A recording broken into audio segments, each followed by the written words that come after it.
Yeah, is this? Okay, we're on live now.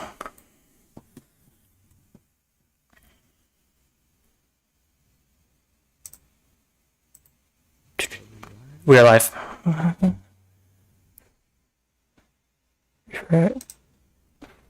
sure? I'm sure. I just hit the live. Okay, there we are. Okay, we're on live. All right. Hello and welcome everyone to episode 2 of the They Fly Now show podcast. Today we are going to be talking about comparing sequel hate to prequel hate, and we have an amazing panel of guests here. So if each one of you guests want to start off by introducing yourself, where can we find you, and why do you love Star Wars / what got you into content creation? Cal, do you want to go first? Sure. I'm Cal4. I'm Cal4 pretty much everywhere. TikTok, Twitter, YouTube, soon to be Twitch. More content on the way, for sure. I've been a fan of Star Wars since I can remember. I got hooked on the special edition VHSs, watched the prequels in theaters, watched the sequels in theaters, and it's just kind of been a part of me through everything. So, yeah, it's definitely become a personality trait at this point. Then we'll. Someone's saying that my mic is not on. Am I muted? No, you're good. I hear you. Wait, they can only hear Hereth. Oh no. Oh, nice. Okay, so we're gonna have to redo that. It's good. Monitor output. Did we make this same mistake? No. Did we pull in elements? If we pull an element? Output captured.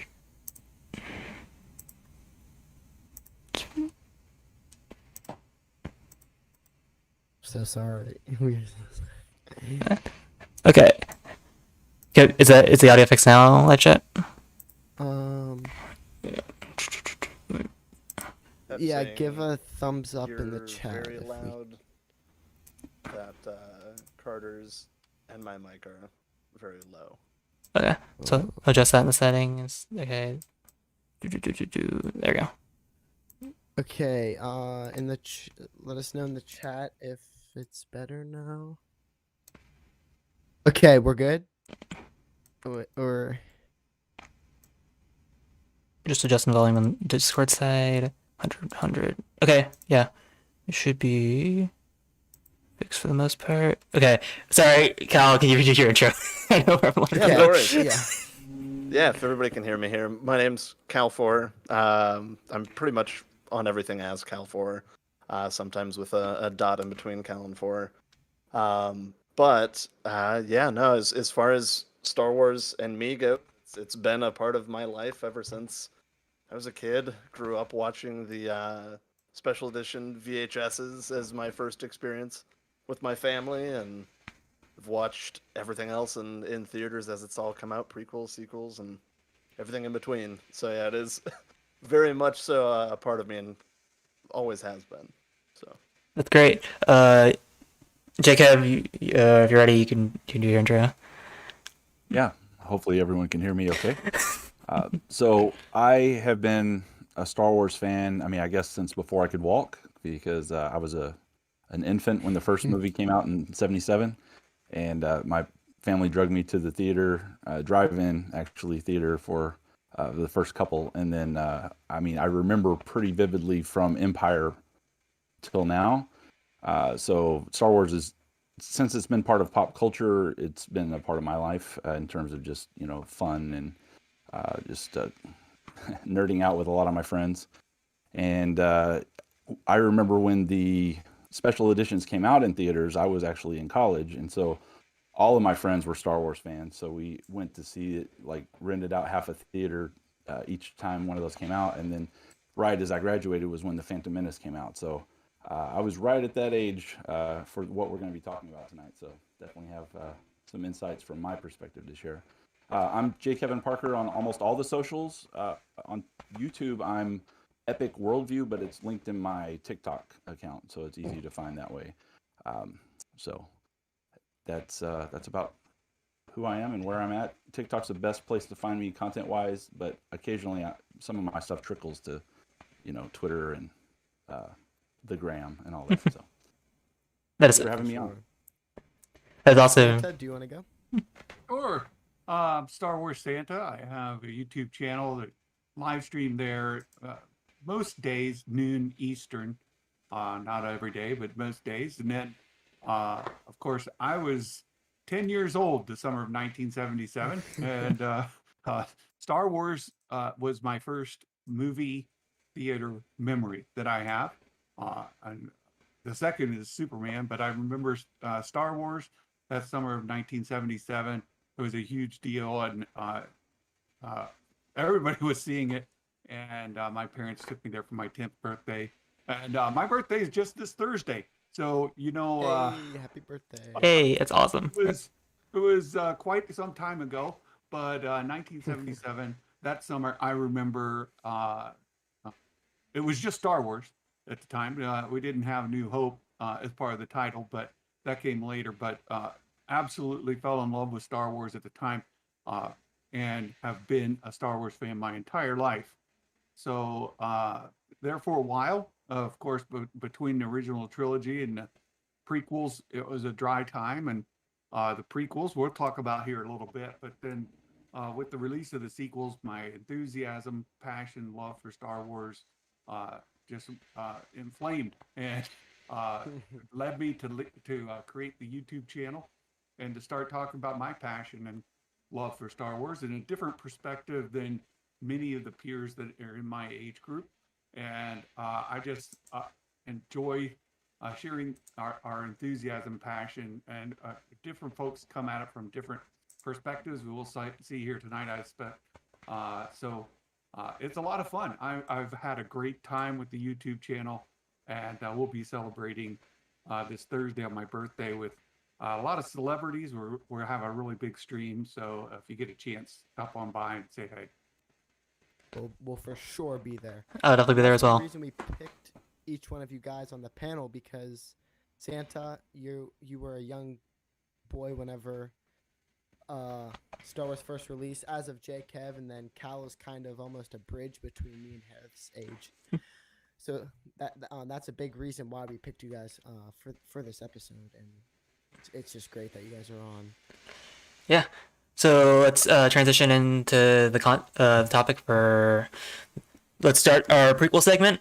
Do you guys remember the hype leading up to the Phantom Menace and how that evolved into the after portion and how people reacted to after the fact? So I'll start with Cal, and we'll go same way down.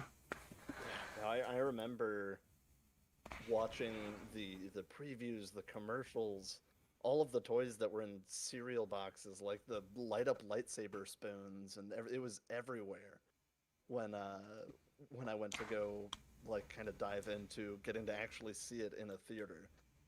And it I think that's kind of what solidified it as part of like who I am. Is I just loved everything with it. The Legos, the like little play sets that I had and everything like that. And then going through the entire trilogy, for me, I was always trying to just ride it as, being a fan of this universe, and watching the community around it kind of like twist over time with it was super bizarre for me, just because I was so young that it just came from a place of like, I don't know why all of a sudden people are hating this thing that everybody seemed to love, and it seems so cool. And I mean, I remember getting bullied in school for having like a prequels lunchbox and stuff like that, and I mean, it was crazy. Like, I don't know if it was kids my age were told by their older sibling that they shouldn't like it, so then they spread that around school and stuff like that. But yeah, I just remember it almost felt like not worth being a fan, because it was so alienating at times. There was like, oh, you like Star Wars? Like, you like the prequels, but you hate Jar Jar, right? No, like what? And I'm like, I don't know. It's all good to me. And yeah, no, it was a very weird time to see it exploding from like the merchandising standpoint, and for me loving everything about it, but then to see so many people up in arms against it, it was just a very confusing time for me as a kid to be like, I love this thing, but it feels like I'm not supposed to. And so for a while, like I kind of almost fell out of it because I'm like, I don't want to be made fun of for liking a thing. Um, and so for me, it was just kind of stick to the games and keep it to myself and things like that. So for the prequel era, for me, it was very quiet as far as being a fan. Um, I very much so enjoyed everything that I got, but it was something that I kind of hid. And it wasn't until Yeah. the sequel Yeah. era that I was just like, you know what? Just I've had enough. I'm an adult. Ride the hype. So Yeah. So you were a young boy whenever. yeah, because I was Prequels born came in '91, so I Okay. believe it was '99 or '98 that episode 1 came out. Yeah, so you would have been around the Um, same age as Anakin in Phantom Menace. yeah, exactly. Which is why I was like super excited about it. I was super into pod racing, playing the Star Wars Racer game like every day. Yeah, no, Yeah. it was a fun time to be a kid and to be a Star Wars fan. And I think that's something that has repeated itself as people get older. They start to forget, Star Wars is made for kids. That like just because it's a new generation of it and it's not your thing, it doesn't necessarily mean that it's bad. Yeah. And people just kind of forget to watch movies with, you know, uh, kids' eyes at that point, where you don't have these set expectations that you just kind of go in and just enjoy what you're given. Yeah. But Yeah, for sure.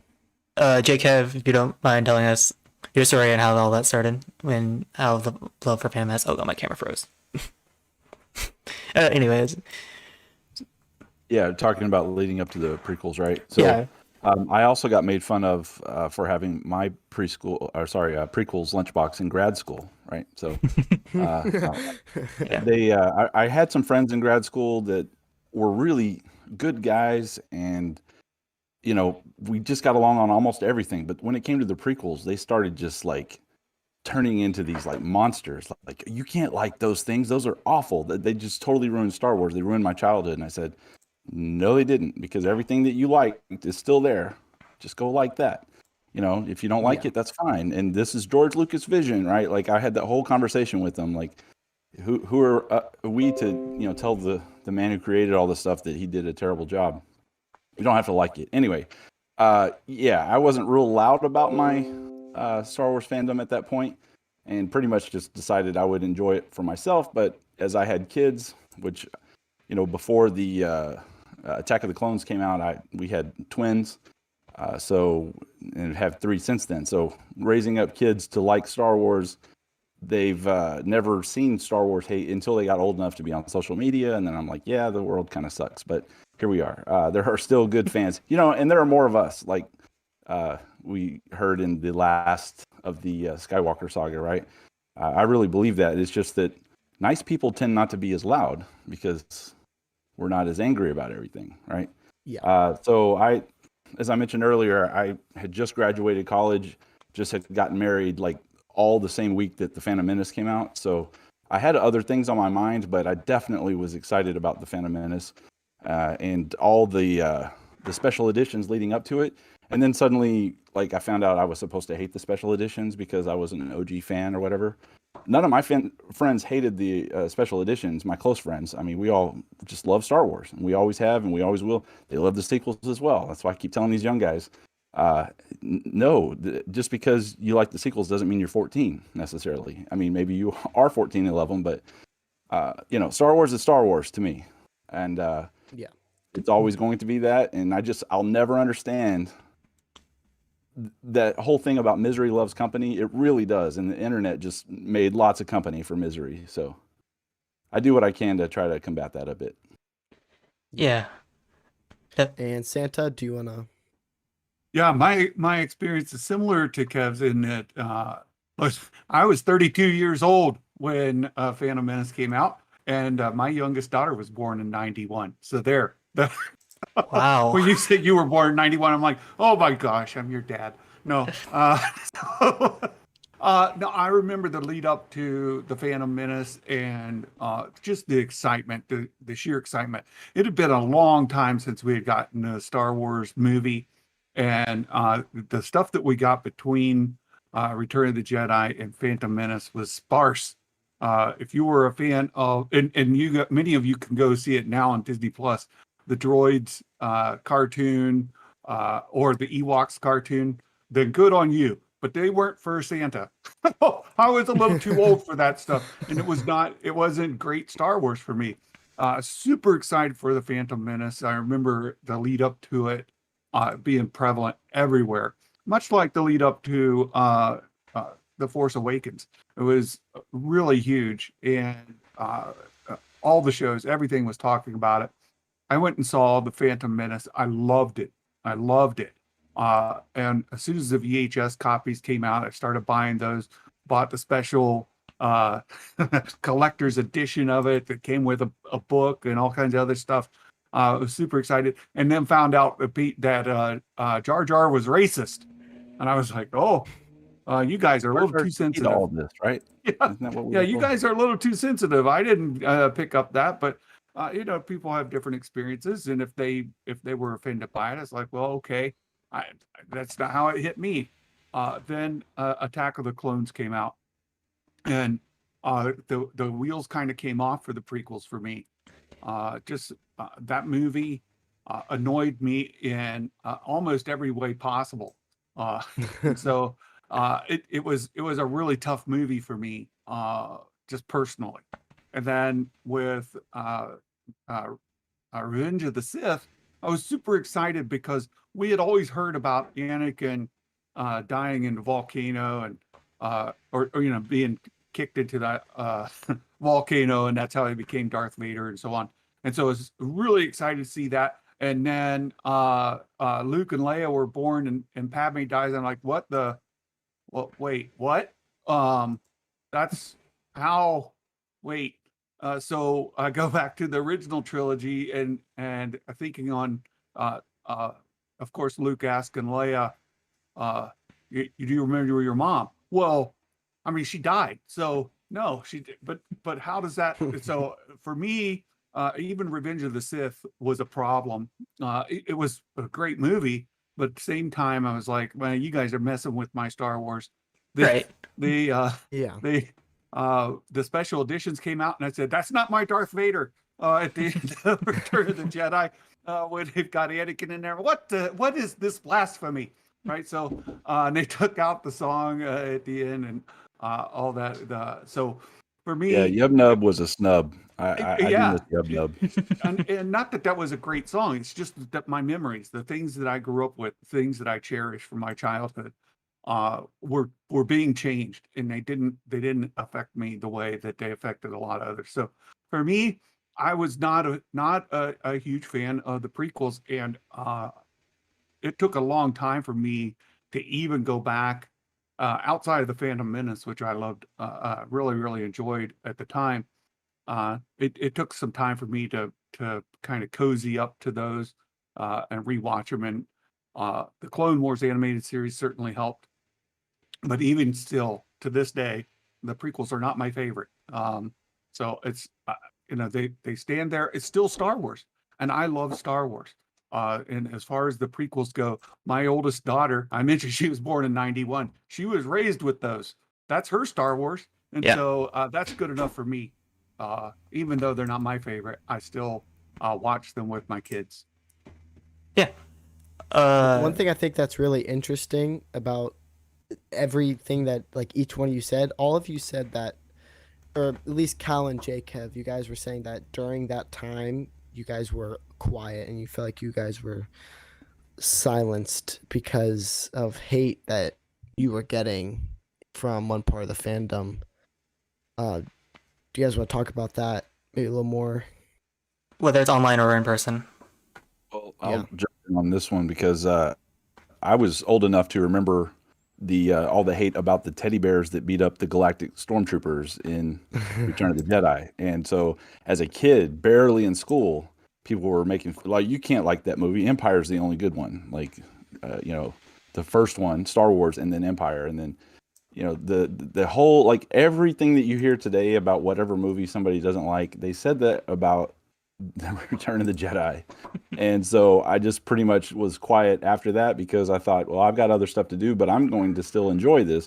Now, keep in mind, that's all before social media existed, and the internet was barely a thing when the prequels started coming out. But I mean, there were still enough channels for Hate to be distributed back in '83. So Yeah. yeah, I still was a little shell shocked from that as a kid. I like the teddy bears, by the way. I love the teddy No, bears. I even had that same argument as well, trying to defend Ewoks when I was a kid before prequels came out. Because I'm just like, they're fun. Like, It's you know, supposed to be it goofy. makes, yeah, it makes you laugh a little bit, and people don't like realize how much like a tree actually weighs. But yeah, no, for me with Prequel Hate, it was tough because there wasn't really much internet either until like episode 2 and 3. But for me, it was bus ride. You know, me sitting there with my lunchbox, getting hazed, stuff thrown at me, and stuff like that. Nothing too terrible. I mean, it was a lot of in-person bullying for me. Um, I think the most memorable part was somebody taking a pencil to my leg because they were making fun of me for it, and What? I kept trying to defend it, and it just turned into like a scuffle, and yeah. So that What? was, yeah. I mean, it wasn't bad looking back. I mean, it was traumatizing, sure, but it wasn't like a serious wound or anything like that. But I just remember one kid on the bus kind of thinking he was all that during an argument, and it turned physical and stuff like that. But like, yeah, no, it wasn't a fun time growing up liking the prequels for me. Um, yeah, I remember really the only person that I had growing up that was like a big fan of it with me was my older sister. So for us, like Star Wars was like what we bonded over, and like we went and saw every movie and things like that, and it kind of just became like our thing at that point. Like we didn't really like talk to people about our love for Star Wars because uh, you know it was either bullying when I was super young, or it was internet hate, like in online games and stuff like that. You'd talk about Star Wars and like, oh yeah, but like you hate the prequels, right? And it's like, no, I don't. More Star Wars is good Star Wars. Like, and having to like try and defend that, it gets exhausting. So you just wouldn't even bring it up.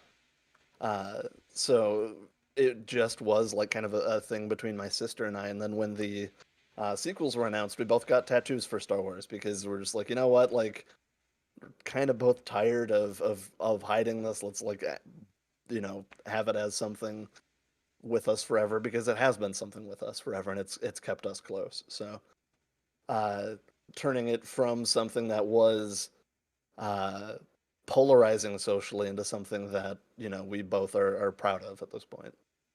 Yeah. Just for liking a movie. I think Yeah. for me in my peer group, it was common for folks my age to not like uh, the prequels. It was very common, and as far as the special releases, we all sort of had, and I say all, just the majority of folks I hung out with, the people I knew, other kind of nerdy friends that I had, we weren't real big fans of any of it, and so it wasn't like we were actively hating or that we were seeking down anybody who liked them and trying to berate them into disliking it. That wasn't it at all. It's just if you're hanging around playing cards or having a pizza or whatever, uh, there was universal agreement amongst my peer group that yeah, we didn't care for them, and the discussion pretty much stopped because we didn't. There wasn't things to rile that up, and that's what I see. And I don't want to kind of jump the gun too much, but that's what I see the difference today is that the social medias allow folks to get riled up together, and we just didn't care. There was apathy, right? We didn't like them. We agreed, move on. It wasn't trying to uh, try to raise a big stink about it. And I looked it up just because I was curious, because I didn't remember really any social media or internet at the time, like Kevin's talking about. Uh, Facebook, YouTube, and Twitter were founded 2004, 2005, 2006. Return of the Sith came out 2005. So two of those All on didn't really MySpace. exist, right? Twitter didn't exist when Yeah. Revenge of the Sith came out, and for the first two movies, none of them did. And I don't know if you guys are aware, but when Facebook first came out, it was college students, and they would share profiles through your college IDs. It wasn't even open to the general public at the time, so it wasn't like people were out there on social media hating on the prequels, because there was no such thing.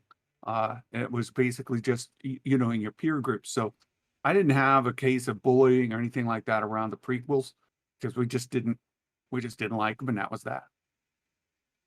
Yeah. I wasn't around because obviously I was born in 2002, so obviously I was beyond a lot of the internet hate. But I remember for High Ground, because I was doing Clone Wars Season 1 and Season 2, I used the Wayback Machine and went to the Force.net, and I was looking through all these old forum posts of, like, people calling Ahsoka Mary Sue. I saw some of, like there was, like, prequel bashers and, like, prequel gushers. It was, like, kind of, like, very similar to what I saw today. So yeah, a lot of online stuff was on, like, in forums and, like, very hidden The chats. Ahsoka hate was just it was every bit as bad as the Rey hate, if not worse. Yeah. Yeah. The irony is now we have those same people that are spitting out the Rey hate are the same ones that are like, well, but I like Ahsoka. It's like, but you Well, didn't.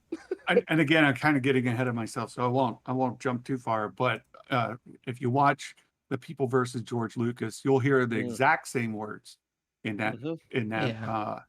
documentary that you hear around the sequels. I mean, the exact same words, the exact same phrases, the exact same attitude. It's almost stunning how much parallel there is. Yeah. Yeah. And before we actually start, because that's one of our little segments we want to talk about, was the people against George Lucas. Let's read the chat a little bit. So yeah, we have Star Wars Scholar that says life is far too short to focus on stuff you hate. Joy in life comes from what you love. I mean, I think that's amazing. Yeah. Mark Hamilton says nearly everyone my age bracket of the original trilogy kids almost exclusively hated the prequels. I defended them and enjoyed them because there is no one to nerd out with about them. Yeah. Yep. Yeah, I'll Live get into that. this later, but I definitely feel that way about the sequels because just like Hereth, I was born in 2003, so I mean I'm 6 years old when all this hate's going around for the prequels anyway. She's like, I have no clue about any of that. But yeah, so Hereth, you want to kind of... Yeah, so since the Star Wars brought it up, let's transition into the people versus George Lucas. I remember, again, this is why I bring it up because I remember watching it in Jocko's server for one of his episodes of High Ground. So I felt like it was necessary to bring it up. So I was going to ask you guys, what's your opinion on that, and how accurate do you think it represents the fandom, and yeah, just in general thoughts. Let's start with Cal and go down the line. Yeah, I'm looking at chat right now too, and it is pretty accurate. Hate can be monetized pretty well, and that's kind of that whole documentary in a nutshell. Yeah, it's hating prequels. I felt like was always like hating pineapple on pizza. It's just hip to hate. Like some people don't even actually have an opinion; they just side with hating it because it's the thing to do. And yeah, no, like watching that documentary was very much so like a trip down memory lane of like, oh, those are all of the people that I had conversations with on forums and stuff like that in like the early 2000s and stuff like that, and just yeah, no, like some people are just nasty with it, and I've never understood how people think that hating a thing makes you a bigger fan, and that's kind of like what a lot of the sentiments in that documentary were like, well, yeah, but like you're not a true fan because you like the prequels, and it's like I feel like a true fan would like all of the movies, but I guess that's just me. And that was always, yeah, no, it was eye-opening to watch the documentary and see how serious some people took it, and proudly wore the hate flag at that point. But Yeah. The song, what is it? Yeah. George Lucas. yeah, Yeah, My childhood. Yeah. Yeah. With that transition, let's go to Jkev and get your thoughts on it a little bit. I mean, talk about being over the top. Like, those are people that I never would hang around ever anyway, because I just don't need that kind of energy in my life. All my friends were pretty positive people. My close friends, like I mentioned, I had a few that were like, you can't really like the prequels, right? But my like 40 closest friends in college, we all pretty much liked all the movies. Similar to a couple of you, like the prequels weren't my favorite. They've never been my favorite. It's my least favorite, but people shouldn't mistake that I hate them for that reason. Like Attack of the Clones is definitely my least favorite, but there are things I like about it. It's my wife's favorite Star Wars movie, so I have to like it, right? And I remember watching that documentary and thinking, that's exactly what I remember through the forums, the online stuff, and a few conversations in my grad school groups about what was going on. And as I listened to it and kind of started remembering, honestly, the prequel hate that I saw that was in the world, not my close friend group, but just in general, was worse than what we've got with the sequel hate. What we've got with sequel hate now is you've got people on YouTube that make a lot of money off of just hating things and getting people that are weak-minded to just follow them anywhere on anything.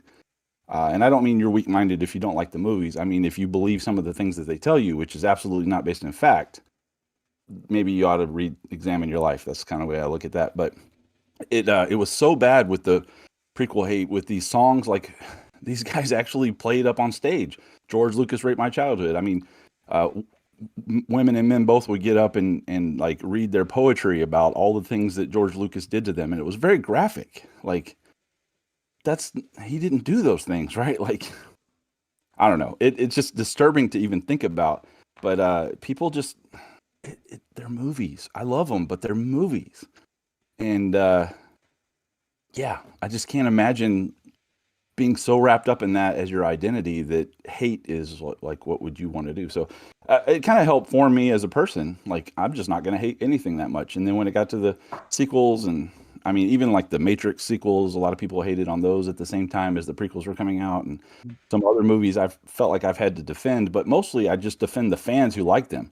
Like, we've talked about some people that didn't love the movies. That's totally fine. You can say, I really don't like that movie. But it was the hate that I saw, like, in online, like for Ahsoka specifically. I know we're kind of past the prequel era, but that was the very next thing, right? Was the Clone Wars movie. I took my kids to see the Clone Wars movie in the theater, and boy, the response was, I mean, I thought, wow, she's a little annoying at first, but she was a little kid, right? Like, she's barely a teenager. And I thought, oh, my kids love this. This could be the future of Star Wars. That's what George Lucas said. I'm going to ride the wave and just see. I'll not ride on the bandwagon, but I'll at least be a couple of cars back and just kind of watch it from a distance, right? No, the online forums were created, a lot of them, just to hate on Ahsoka and, her talking about R2E and Sky Guy and all this stuff. They just hated that stuff. And I thought, well, do you know that you fell in love with Star Wars when you were a little kid, and now you're trashing little kids for falling in love with Star Wars that's out now? Like, that's what I don't get. Yeah, Anyway. I've never understood how people take the hate to the fans of the sequels. It's like, dislike the movies all you want, but the people that are going to see those in theaters, buying the merchandise, stuff like that, they're giving us more Star Wars. So, like, don't hate those fans. Like, don't watch the movies. Go back and rewatch the original trilogy again. But, like, don't hate the fans for getting us more Star Wars. Same thing in Marvel and other fandoms. Like, I was having discussions with people today about these true fans, right, that watched the MCU since Iron Man. I'm like, kid, from my perspective, you're a brand new fan, and I'm not going to hate on you for it. So someone who just watched WandaVision and just started liking the MCU, they're getting you more content because they're spending money, right? Like that's the whole thing. We're all starting to like this stuff, but like we're not going to like all of it. That's the thing too. When you get more and more of a thing, there's going to be some for everybody, but not all of it's going to be for everybody. If that makes sense, right? Yeah. Those are all really good points. And I've mentioned a couple of times, like when I was a teenager and the Ewok animated series was out and the Droids animated series was out, they were not targeted at me. You can watch those now on Disney Plus. You can see where a 15 or 16-year-old boy just might not find those to be the best series on television. So they just weren't for me. So I didn't consume them. I didn't watch them. The same thing for me, it happened as Kev was mentioning some of those movies that were really unpopular. If I don't like something, I just don't watch it. And that's it. I don't attack people who do like it. I'm like, wow, I do not like that. I'll give you an Go on example. with your life, right? Like that's Right. the way normal, healthy people do it. My It takes wife, zero energy to just not hate and not watch it. exactly. My Or just wife scroll. loves horror movies. She loves them. So does my daughter. I don't watch them. I'll go to another room. I'll go outside. I'll do something else. I'll self-isolate just so I don't have to watch those things. I do not watch horror. I can't stand it. I hate it. So I won't. But I don't like bash my wife or my kids for watching them. I'm like, nope, dad's out. And I'm out. And that's fine. So that's how I felt about a lot of the people who when I watched George Lucas, The People versus George Lucas, I was like, wow, those were none of my friends, right? Because and I mentioned how we would agree that we didn't like them, and we just wouldn't talk about it because we weren't interested. I didn't like that stuff. I'm not interested. We don't talk about it. At most, we'd say, well, I didn't like this or I didn't like that. We'd agree, yep, and move on with our lives. So that it wasn't about building rage. And you guys have mentioned really, really well the advent of these YouTube and other platforms that allow people to monetize over building hate. And I don't want to overuse that term, right? So because it's been used politically to attack people of different beliefs and whatnot. I don't want to overuse the word hate, but if you can work up people into a passion or fury against something, and you can coalesce that energy together, you can make money. And you can see YouTube channels that have grown really, really quickly because they tap into that. And that documentary, the People versus George Lucas, tapped into that for a group of people. I don't feel like, just from my own experience, that was a majority of the fandom, or that was sort of the attitude or the kind of atmosphere around Star Wars fans that got together. There was certainly a group of them, as evidenced in the documentary. I don't think it's a mockumentary, or that it's fake. That stuff really did exist. It just represented a small portion of the fandom and was acknowledged as such. With the sequels, it's perceived as a majority of the fandom, and it flames and builds larger and larger support, and just kind of a self-fueling fire, if you will. So What I've noticed is a lot of. Sorry, I didn't mean to cut you off. Go there. ahead. Go ahead. That a lot of the people that they kind of get on this bandwagon. Like, I didn't really know who Kathleen Kennedy was a couple of years ago. Like, I kind of remembered seeing her name on a couple of movies. I just watched the Back to the Future trilogy with my kids, and I'm like, look, Kathy Kennedy right there on the screen. She's been a part of a lot of movies that we love, but suddenly, like, they were all like, if you Googled her name, and you still do it today, like, all this hate comes up, and I thought, well, maybe she's not doing a good job. And then I decided that I was being stupid, and I went and investigated. I was like, wow, she's had an amazing career. She's doing some great stuff. She's been super successful at Lucasfilm. Why do these guys hate her? Oh, yeah, because they're making money off of hating her. What I've noticed, too, is other people, if, enough of us that are positive about these things are loud enough, because it's usually as they say, the empty can that rattles the most. If the rest of us that aren't empty are louder than some people who also have some sense, we'll start to see that. And I can't tell you how many times daily, most days, that I have many people message me and say, I'm so glad that you said this and this. I used to think this way, and now I've decided it's not cool to hate on people that like these movies that I don't like. Some of them even like the movies now, but that's not my goal. My goal is just to get everybody to get along, I right? see the Junkman in comments. Hey, Junkman, good to see you, my friend. We're trying to connect with one another, and he's absolutely right. It's like we're talking. If you haven't watched his videos about the Fandom Menace, they're very entertaining. He does a great job. And he says it's like you're talking about. He likes to call him that geek and gamer kid. So shout out to you, Junkman. Thanks for joining the chat. Yeah, definitely. You guys are bringing up a lot of good points about that in general, with how like it's like a minor point of the audience, and how like now with the sequel trilogy, there's just an entire section of YouTube that is just built on trying to monetize getting people angry. And like when Jkev pointed out recently, I had a bunch of people I converted as well.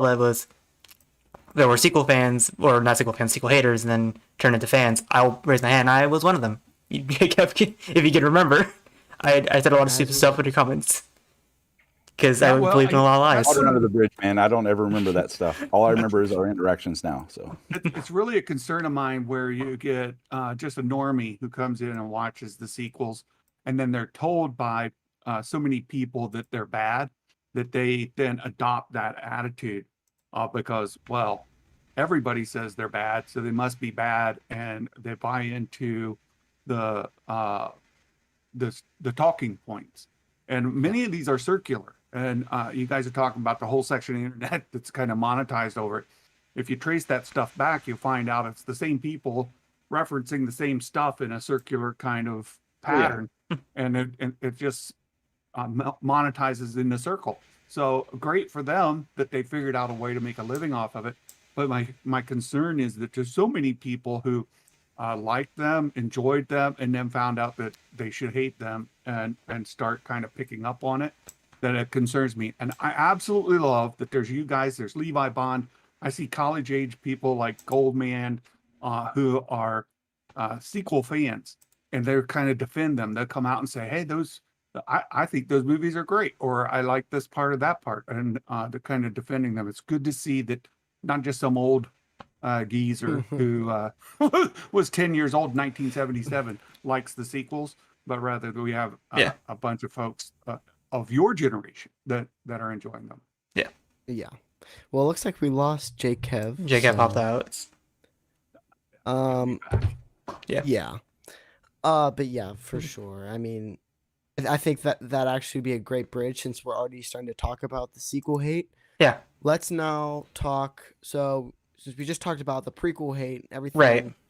leading up to the prequels, why don't let's go around and let's talk. Do you guys remember the announcement of the sequel trilogy? And what was your initial reception of The Force Awakens when it released? Santa, why don't you go first? All right, I see Kev in the waiting room. You can let him back in. It may fix our images in these little boxes. It will. With the sequel, the build up to it was huge. We all remember that. I remember even people doing their movie junkets. The actors and stuff. They said, "Look, if you're going to go see a movie, you should go watch The Force Awakens. But if you're going to see two movies, then come watch ours." Like, everybody acknowledged, look, The Force Awakens was an event. That was something that the world was going to consume, and everybody was excited for it. The build up for that was tremendous. And for me, I mentioned it very, very early on.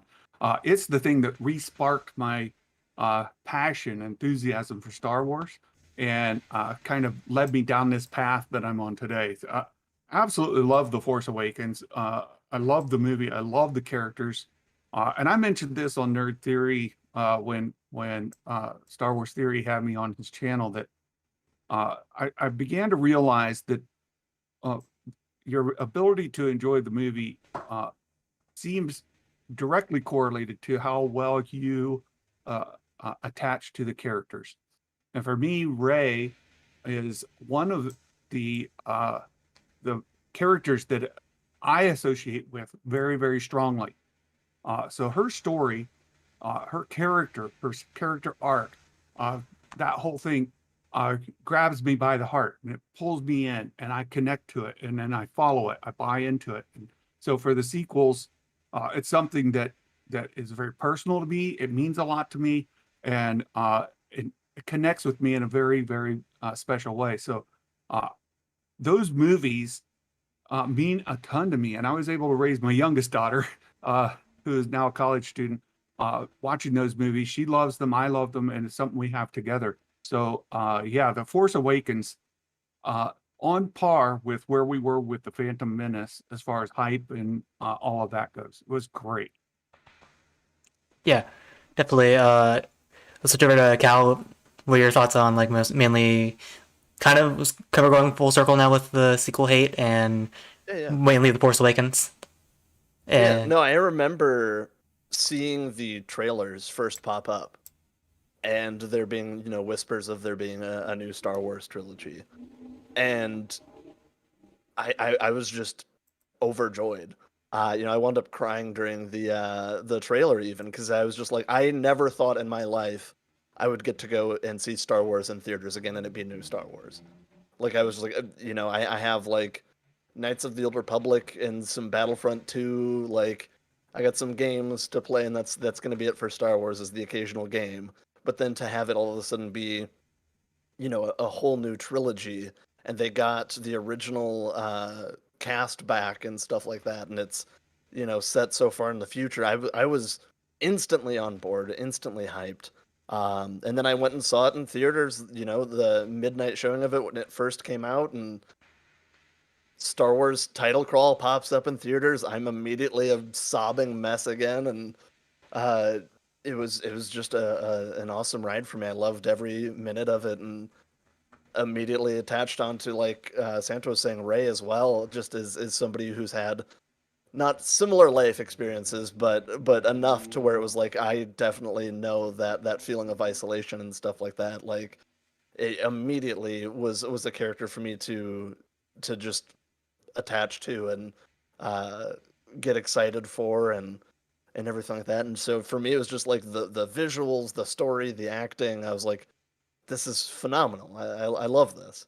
I'm so happy we're getting more Star Wars because I've always held the mentality of more Star Wars is good Star Wars. Whether or not it's made for me, whether or not it's my favorite thing, it's good because it just means we're all getting more. There's more fans, and yeah. So for me, I was to the moon.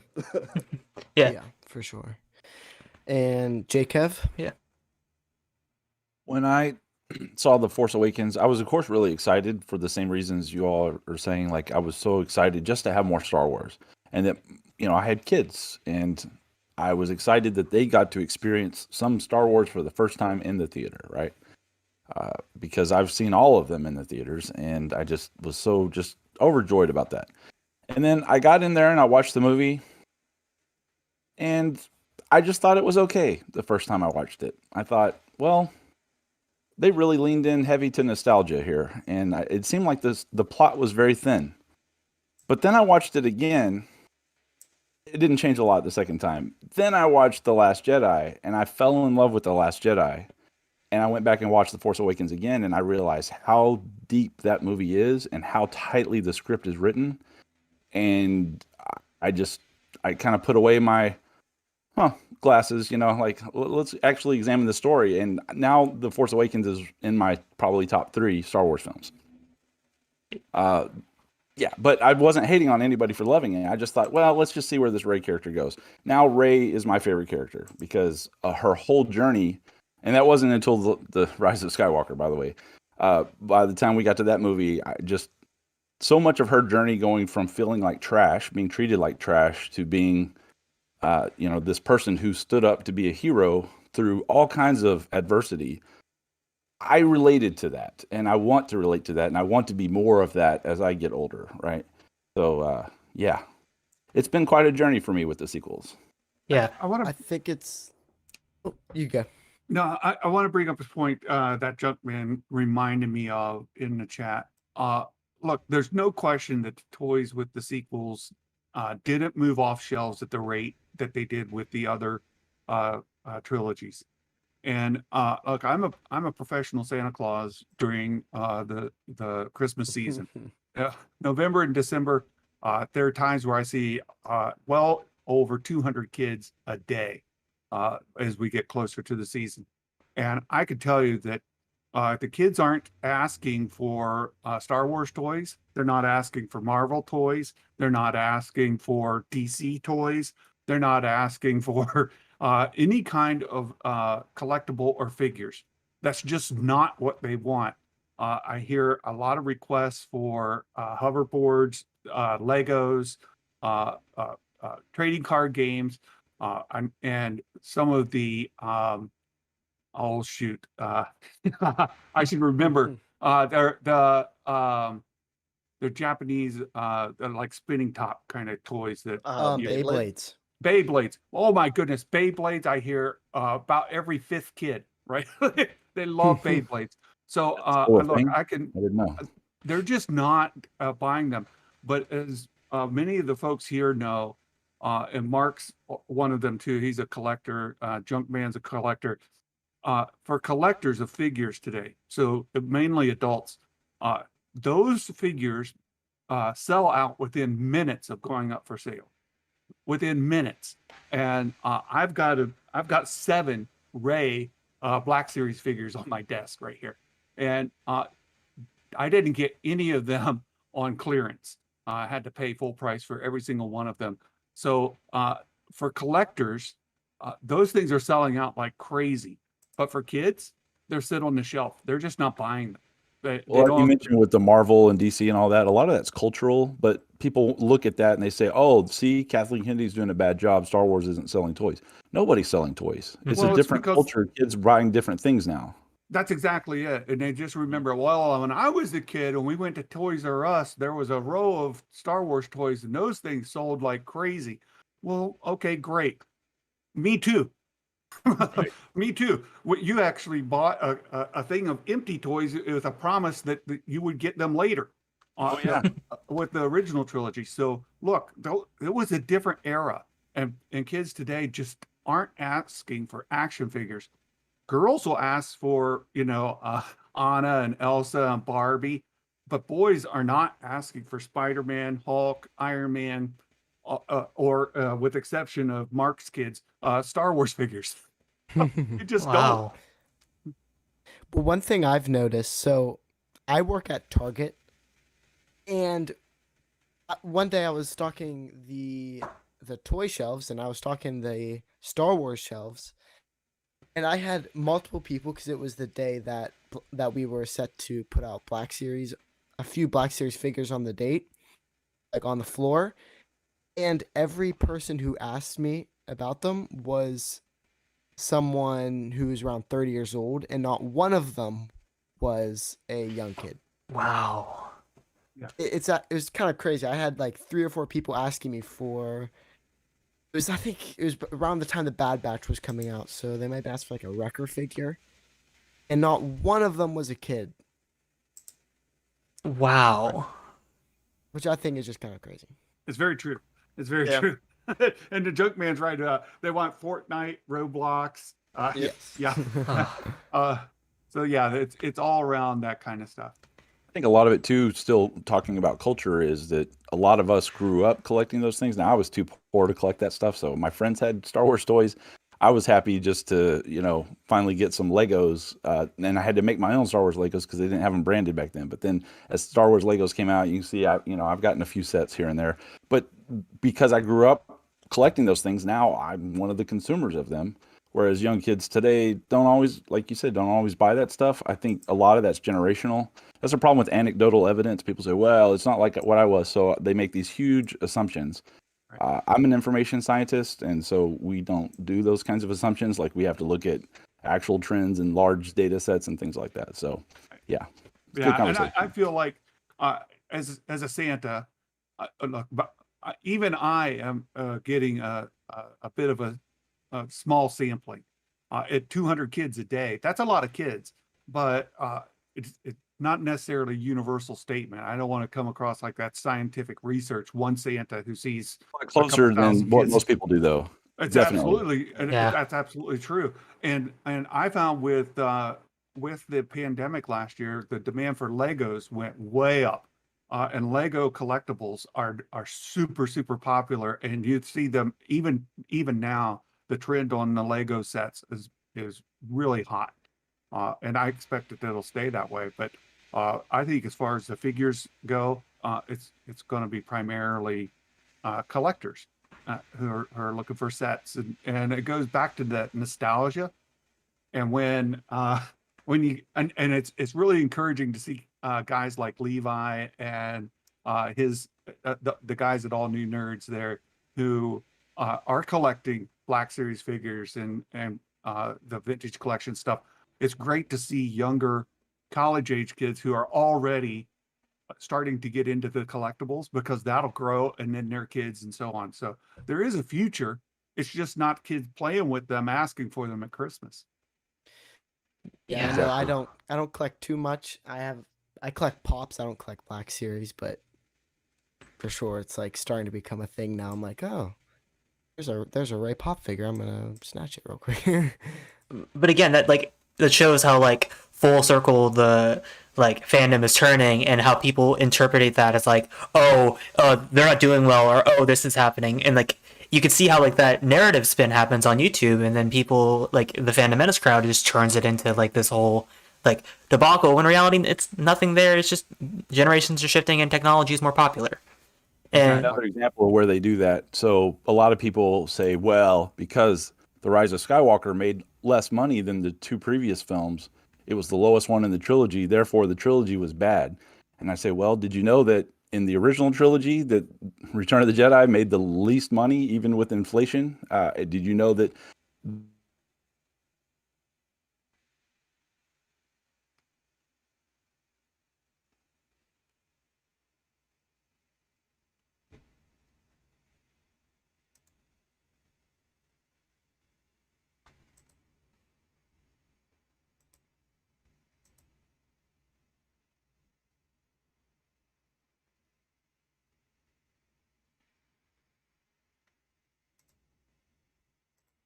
Market is not they're largely into Star Wars as a whole.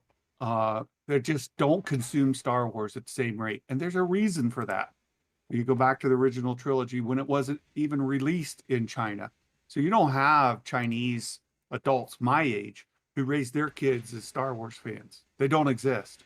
And so the MCU came along at a time when people were kind of growing into the franchise, and the MCU is huge in China and in India, where Star Wars just doesn't have that same attraction.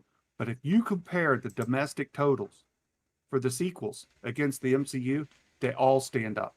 They all stand up for domestic, and Yeah. that's very U.S. centric. But if you look at those sales numbers at the box office draw for those movies, they stand up. There's MCU. I remember right, The Force Awakens made more domestically than Endgame did. Yes, it did. Did it Yes, really? it did. Oh yeah, It was huge. yeah, exactly, and a lot more, in fact. But now people will say, well, the proof is that it didn't sustain, and now MCU is caught up, and that shouldn't be, and that becomes the narrative. Like, well, they only made 1.1 billion. They should have made 1.7 billion, so they lost $500 million on that movie, off of should have. But that's a narrative to spin their own. $4.5 billion versus- over 3 movies. That's terrible. Kathy Kennedy's done such a bad job.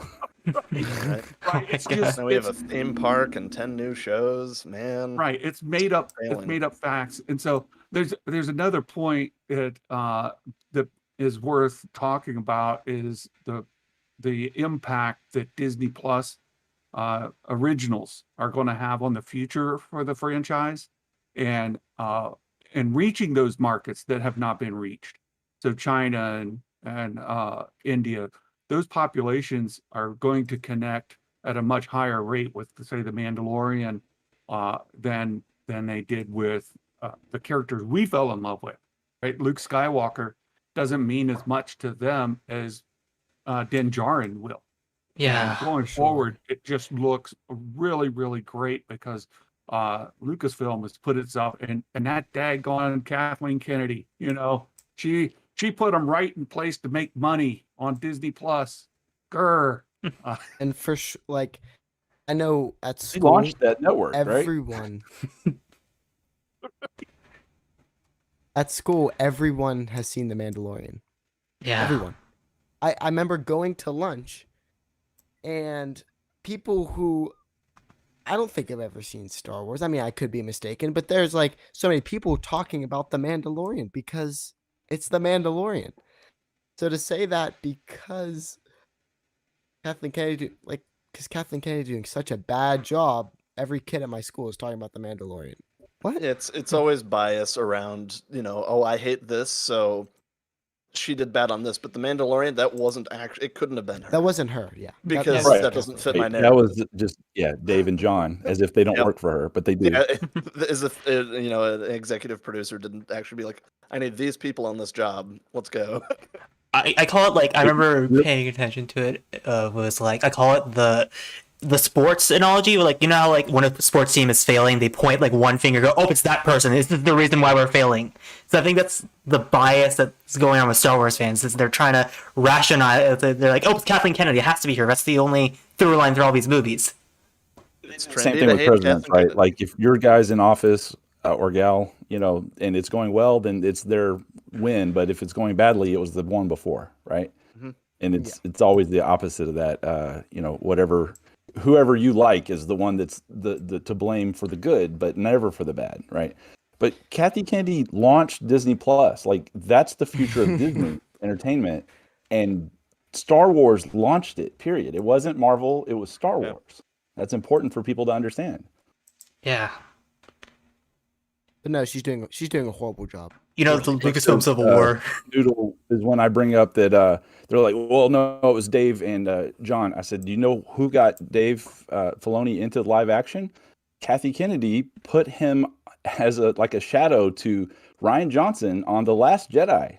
And that's where he started to really understand how live action works. And then we got The Mandalorian. So just people need to understand that there's a whole method to this.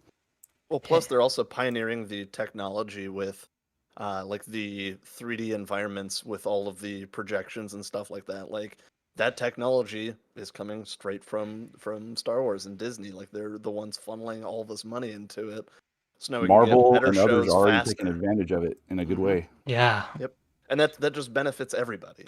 So like you can hate Kathleen Kennedy, you can hate the sequels all you want, but you can't deny that like they're successful and they're growing technology and entertainment as a whole. And we're just getting better stuff because of it. So yeah. I think you made the point earlier, and it bears repeating that look, maybe not all of the Star Wars is going to be all for you. There are many people now who are not consuming the Bad Batch because it's not for them. Well, that's okay. It's okay that the Bad Batch isn't for you. I love it. I'm having a great time watching it, speculating about it and going on about it. It's fantastic, but it may not be for everybody. I'm loving the High Republic novels. That's great for me. But the next thing that comes along, I may or may not like. I've talked about Visions. I'm not excited.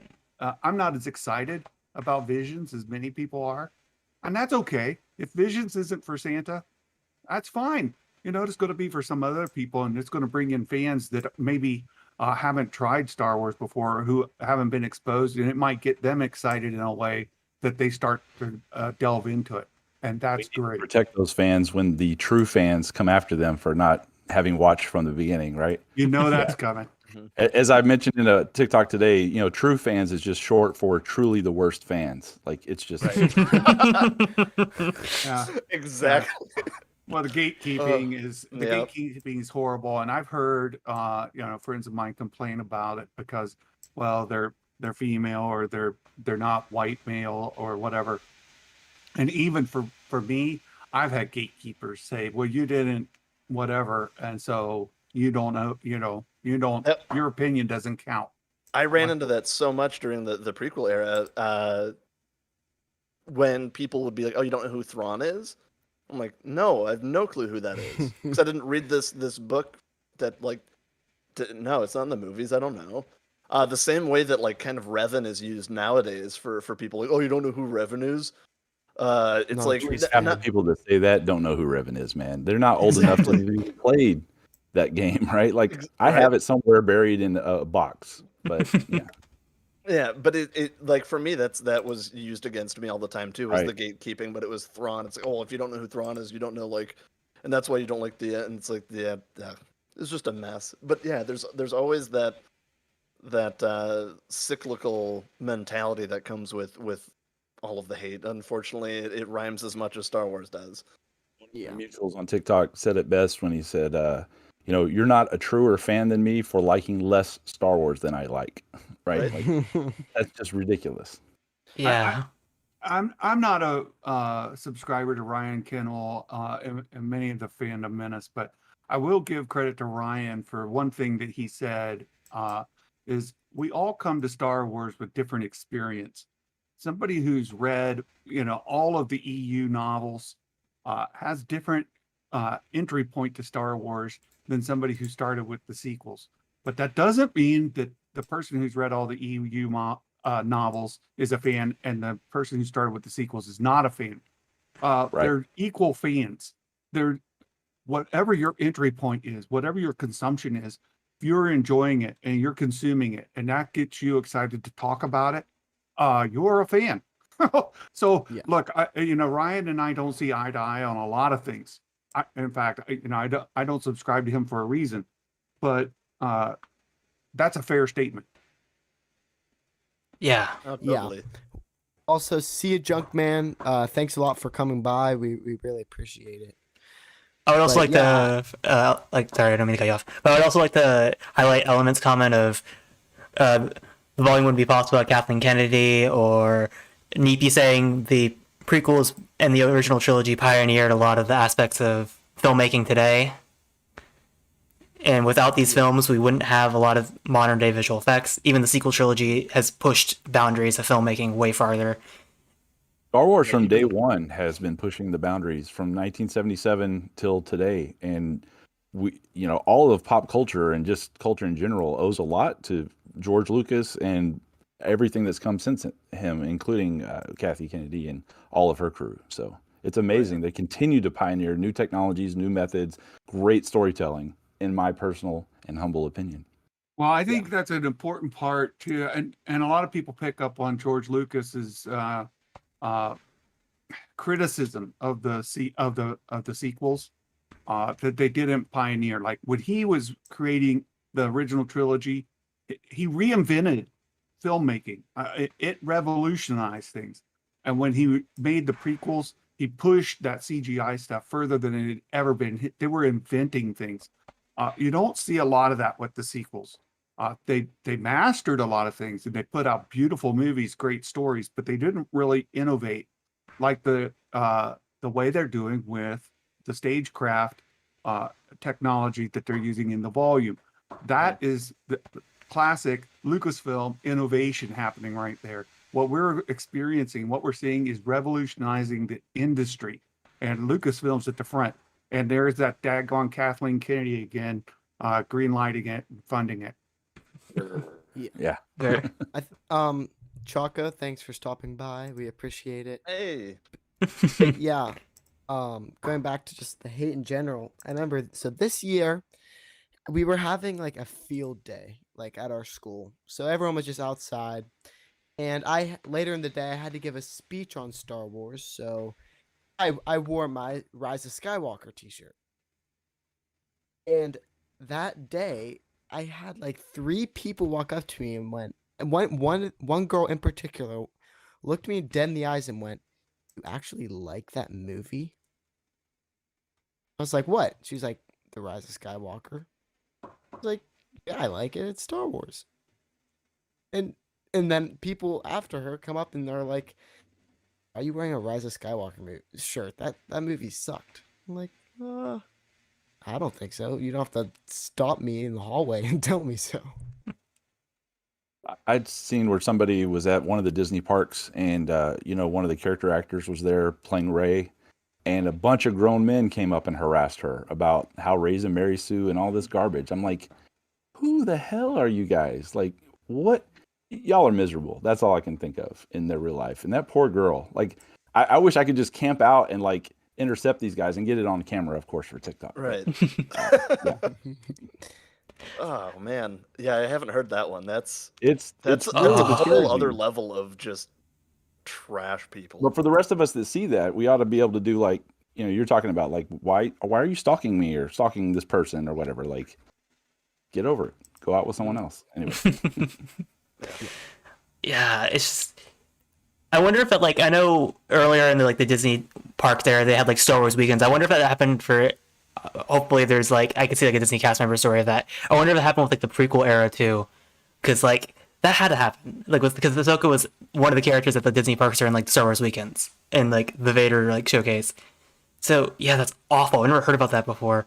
But Well, the Jar Jar hate was real, so much so that George changed the stories, right? So, and poor Ahmed Best took a beating. So, yeah, that stuff did exist, and I am so happy that people have kind of accepted Ahmed Best and they're treating him with respect now.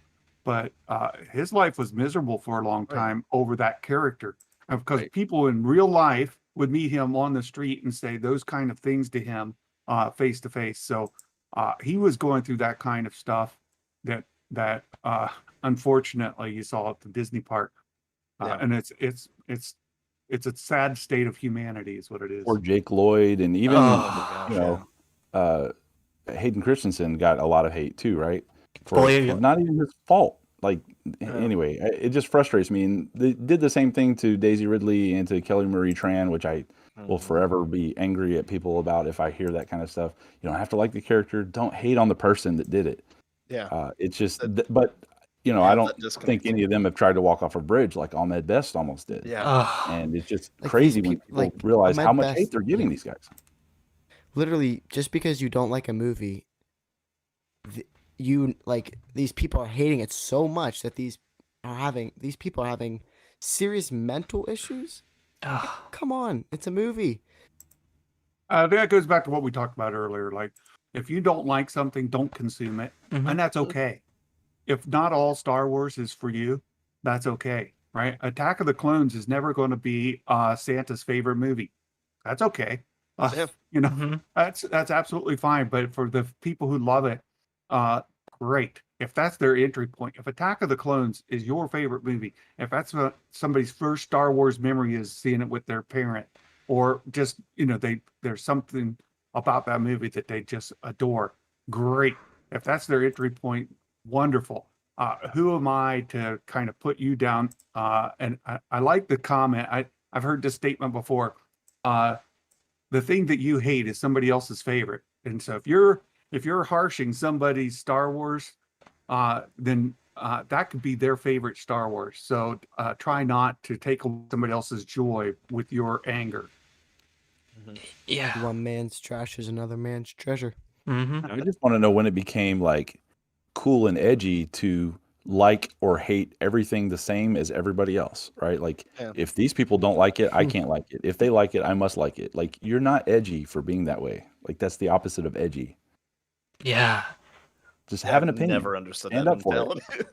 Honestly, I feel like that happened with the sequels with Last Jedi and Rise of Skywalker, but mainly I remember this because obviously I was at the tail end of the prequel hate, because I remember it through 2012 to 2015. Obviously I was in my younger teen years, but I remember people watching Red Letter Media videos constantly and like quoting them like every 3 seconds to the... It's like, oh, they made this amazing criticism, and then like they would only quote that, and then the sequel trilogy was Robot Head and like Geeks and Gamers and those type of criticisms. Yeah.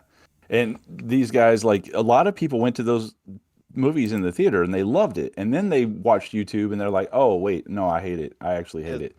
And this is why I don't even bother with reviews. Like, I'll give reviews, but I will not watch one until I've already made up my own opinion about something. And then they may not like it, and I may say, oh, they have a good point or whatever. But I mean, to let someone else think for you, like, that's just not that bright. Yeah. In my opinion. I'll own up to it too. Even me. I Don't let was me one think of for those you. people. Yeah, I was one of those people before I even saw The Last Jedi, and I've obviously since changed since then. Before I even saw that movie, I was like, "Oh my gosh, this sucked," because certain YouTubers are saying that it sucked. I go into it, I'm like, "Oh, the movie sucked," until I actually watched it with more of an open mind. Then I was like, "Oh, I actually really like it." Now, The Last Jedi is one of my favorites. When that petition came out to decanonize it, that's when I said, screw this. I'm totally done with the Star Wars fandom. It wasn't until I got on TikTok and met a lot of people like us that made me feel like, you know what? I'm just going to be openly a Star Wars fan again. But I that thing, I thought, if that's the way the fandom's going to go, I don't give a rat's whatever. I I left was the glad I came back. theater. I just going to get back when the Last Jedi Hate really came out. I was so baffled by it because I thought it was a wonderful movie. I thought it was brilliant. I loved it all the way through. Now I say that, and then I'll take it back a little bit. Right? I don't care for the cinematography around Leia's Mary Poppins scene. I think that could have been done differently to make that more impactful. But there are little pieces like that I'll criticize. But as a whole, I really loved The Last Jedi, and I didn't understand all the hate. And so I sought out YouTubers that were complaining, many of them fandom menace types, but gravitated towards Thor Skywalker because I disagreed with him, but he was reasoned in his criticism. He's very negative, right? He's a guy who a bulk of his videos are just bashing on again and again and again the sequels, but and so I mean his passion around it and his dislike for it is strong. But I sought out people who disagreed with me to try to understand them better, so that we can have uh, a fandom that could come together. And what we've talked about today, like what's the thing that engaged you? Why do you love Star Wars? Why did you get started doing what you're doing? And we talked about our passions. We haven't spent a lot of times talking about the things that we dislike. We mentioned them, but then we moved on. So I think it's important for us to understand there are people who have valid criticisms. And for them, the characters didn't connect for valid reasons. And that's fine. If you hate the sequels and you've got your own criticisms why they don't connect to you, that's fine. You don't have to like them, and that doesn't make you a bad person or a bad fan because you don't. That would be hypocritical for me to say that it is bad when I don't like Attack of the Clones, right? So that's okay. It's just don't hurt somebody else's fandom because you disagree with them. Right? That doesn't make them a bad fan. And that's what it really comes across. And it's going both ways, where we've had sequel trilogy fans really attack sequel trilogy haters as being bad fans, and vice versa. And we shouldn't do that, but we could ask, well help me understand why you don't. And I disagree with you, but okay, I see where you're coming from. That's fine. We should do more of that. Totally. Absolutely. I was gonna just say I remember leaving the theater with my roommate after watching The Last Jedi, and we're both like looking at each other like that was the best Star Wars that has ever Star Wars. Like I'm so excited to see how the internet loves this, and like yes, Star Wars is back, and woke up the next day to just a firestorm, and I'm like, did we not see the same movie? I'm like, what happened? I'm like, uh, uh, uh, yeah, it broke my brain a little bit because I'm like, this felt like the most Luke I've ever seen. That like, and as somebody that has dealt with self isolating from the fandom, even like, I get the self isolation when you feel like it's the only choice and stuff like that. Like for me, I'm like this resonated so deep with me to see somebody who was a hero of mine growing up deal with similar problems that I've had to deal with and like cope with them in similar ways, but still come back and still be a hero and still be a legend in the end. So for me, like that movie is still my favorite, and I think it always will be, just because it hit me the hardest as far as resonating with me. And there's also an awesome message in there that I think people just don't listen to and ignore because they don't like the character. But with Rose, how she says, we win by saving what we love, not fighting what we hate. And we need to remember that we're not saving the things that we love by fighting. Yeah. That Just statement, because you hate and something, just yeah, let it be. Let people love it, let it grow, let it, because you will get more Star Wars, right? So like it all kind of ties back to that for me. And I'm like, that line in and of itself, I'm like, I love it. right. And to see the internet blow up and hate Rose, hate the actress, and I was just like, how do people not see this? It just, I still don't get it. That line from Rose and also Yoda's line about, the greatest teacher failure is, those two things are the key to that whole movie. And if people would understand that, like, the whole movie at least makes sense. You may not like it, but at least it would make more sense, I think, to people. And that's why for me, because, I'm getting on, middle age, right? And I've failed a lot in my life. And so to see Luke fail and then to remember, oh yeah, he did exactly what his two masters did. He went into isolation. Like, that's not a stretch, right? And for many of the same reasons. So for me, I related to it so much. And the fact that he went out a hero in a blaze of glory was amazing to me. Like, I thought it was a perfect send off to Luke, but what do I know? I've only been a fan since 77. Not that makes me any better than him. No, I agree with you 100%, because look, I thought they did Luke Skywalker great. I put it in the chat. Like, you see at the end, these kids are telling the story of Luke Skywalker. They've got this little action figure down there. They've got the walkers set up, and they're telling the story about how he stood up against those walkers and what a great hero he is. Just, those kids are excited to be playing with the action figures and telling the story of Luke Skywalker. Why? Like, hello, did you guys see that scene? Do you our understand? childhood, right?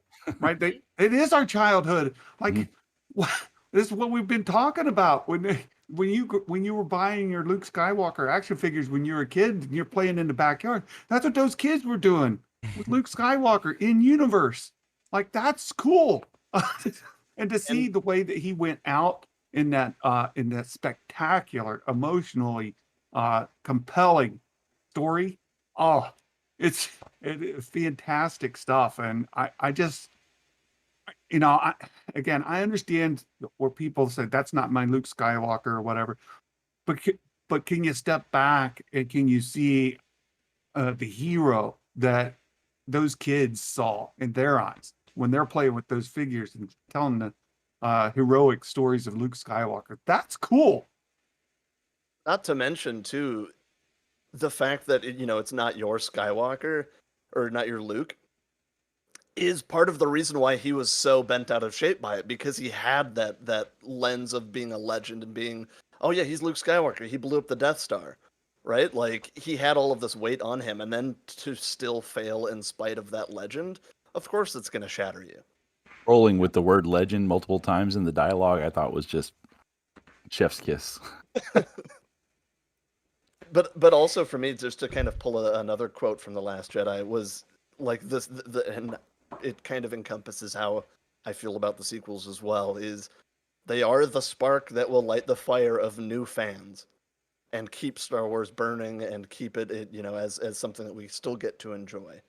And yeah, no, for me, it's never been a better time to be a Star Wars fan, which I never thought I would say. Yeah, I agree. There's never been a better time. Look at how much content we're getting across the board. Maybe you're not getting saga movies anymore, but you also don't have to wait 10 years between movies. All right, it's fantastic. I think it's a great time to be a fan.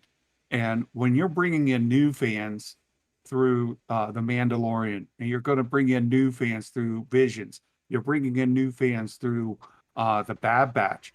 There are people connecting now that have never connected to Star Wars before. And if you don't like The Bad Batch, like I said before, that's fine. But look what you're getting, right? You're getting the Book of Boba Fett in a couple of months. You're getting Obi-Wan frickin' Kenobi. And like, you guys should be excited. It's a great time to be a fan. And that's not even including the external material that's coming out, like the High Republic books and all these awesome stories that we're getting. It's just, yeah, I just find it so really baffling that like there's so much hate. And I really want to highlight Chaco's comment earlier because I didn't really get a chance. Where he goes, I didn't even know people liked the prequels. Like he thought he was the only person, which is just crazy. Yeah, like I had mentioned, I felt like it was just my sister and I as the only two people that liked the prequels. I was like, I guess whatever, and I'm just not going to talk about Star Wars anymore because it just gets me in trouble apparently. So yeah, it's just insane how the fandom's going full circle. One of my What I'm son's wondering- username is his name's Elijah, and I just started calling him E Jar Jar for fun as a kid, and then it's kind of stuck, and that's his social media profile everywhere. And I thought I have ruined that kid for life because everyone hates the prequels. I really felt guilty as a parent for a while, and then suddenly all the prequel love, and I thought, okay, he's fine, it's going to be okay. But you know, wasn't sure there for a while. E Jar Jar, hey E Jar Jar, hope you're watching. Well, and I know there are people in the chat here, friends of mine, who don't like The Last Jedi. And that's and they're big fans and they're big supporters. And we love talking about Star Wars. And I think that's the point we've been getting to. And the topic of the show tonight, comparing the sequel hate to the prequel hate. Look, it was very real. The prequel hate was very real. The people versus George Lucas is representative of a portion of the fandom from the prequel era. And I encourage, like, if you watch that, you'll hear the exact same words, the exact same phrases, the exact same criticisms that you'll see in the sequels. But look at how that's turning around. And you talked about coming full circle.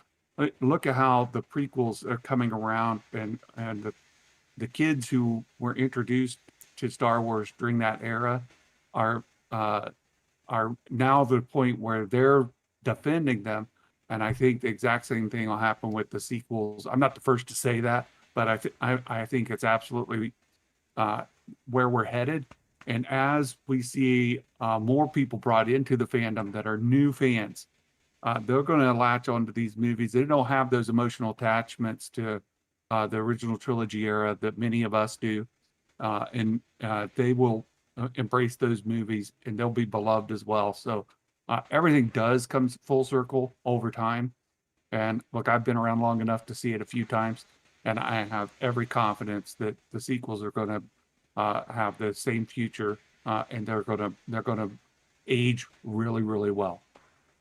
Yeah, one thing I'm eager to see, because we're getting so much new media with upcoming. I mean, we have Bad Batch now. We just had Mando. We're having Visions. We're having Book of Boba Fett. We're having Ahsoka, Kenobi. All these shows.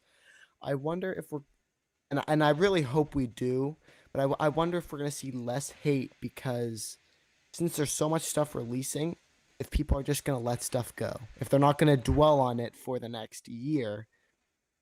Like it's like the last Jedi to Rise of Skywalker, whatever. They have a few years to just dwell on it. You know what I mean? I wonder if that hate, and I really hope it does. yeah, just bombard them with content so they don't have time Yes, to then hate. they're like, I don't like Bad Batch. Let's not. Well, Too bad. Here's another show. Yeah, here's another one.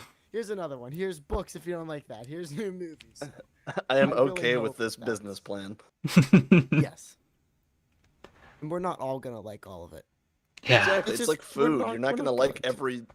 everything you eat, but that doesn't mean that like it's bad food just because somebody else likes it.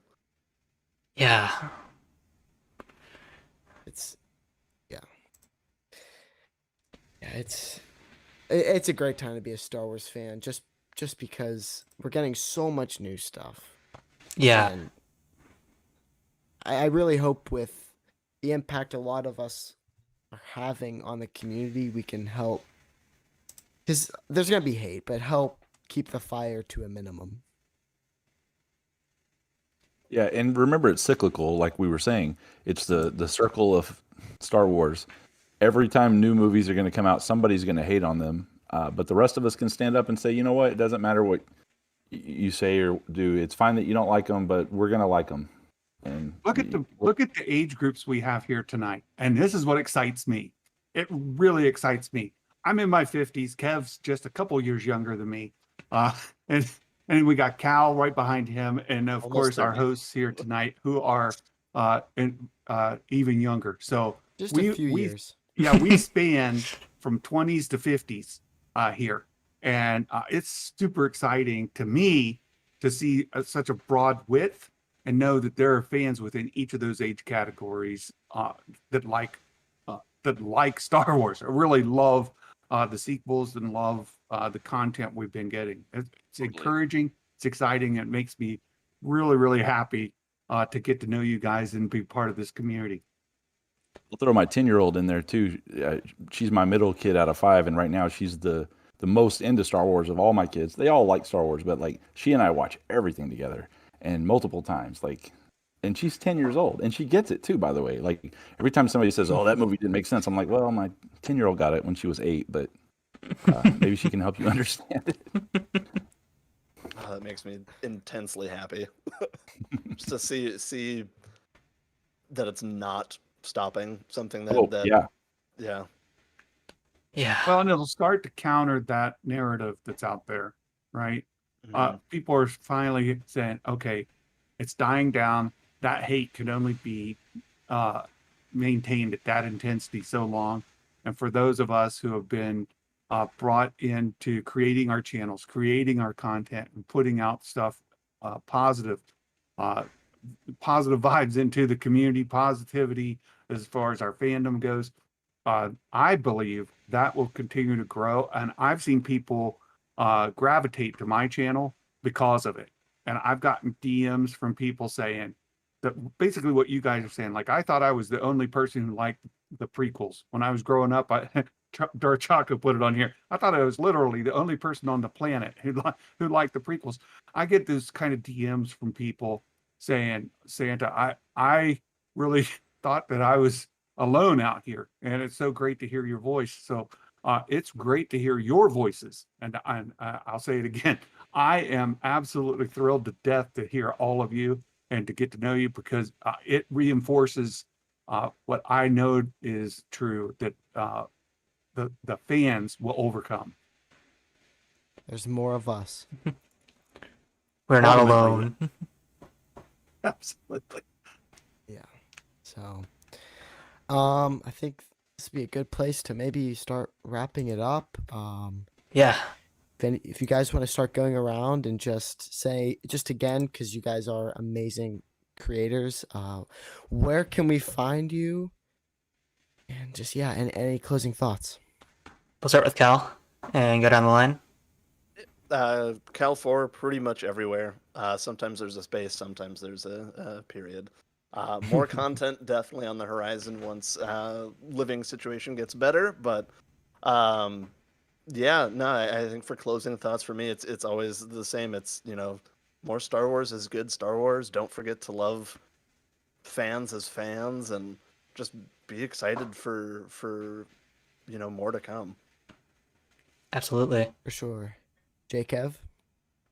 So Jkevinparker everywhere, just about except YouTube. So if you just go to my TikTok, which is where I primarily publish from, I'm slowly starting to get YouTube content out there, and you can get on my link tree from TikTok and see everything that I'm connected to. So that's the way to go. And Star Wars Santa, you can find me on YouTube primarily. I have a Twitter, but I barely use it. I put notices out there from time to time. I'm part of a community known as Nerd Holla Network.